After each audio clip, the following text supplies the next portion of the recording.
Can you talk a little bit about the power of now and how that can also be applied to your internal motivation? Yeah, so the power of now is so important to me. I learned about it through Eckhart Tolle's book, The Power of Now. And before learning about this, I had a lot of anxiety about the future and are things going to work out?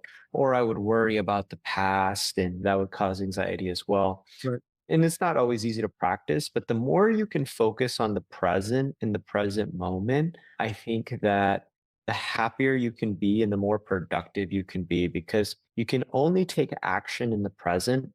And if you take that action, it makes the future outcomes much more likely to be positive.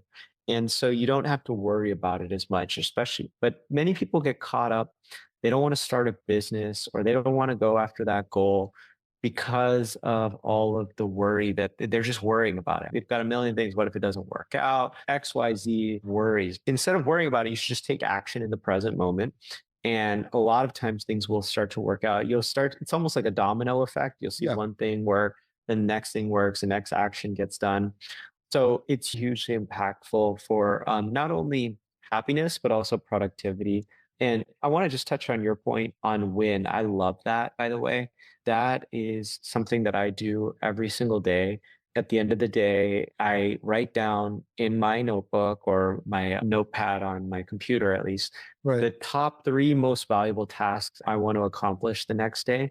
And if I can just get those done, I find that I am more productive than 90% of my colleagues. And I think that the reason for that is many people, this goes back to your earlier question about what are some misconceptions people have about productivity. Right. It's not productive just to do any task because there's really different value weights to certain tasks. Replying to emails or sitting in a meeting, I would say is not as high value as maybe working on your new book or recording a podcast or doing something where you're producing or creating, or maybe in a different job, it's a different valuable task. But a lot of people confuse being productive with just being busy. And there's a Yes. big difference between that.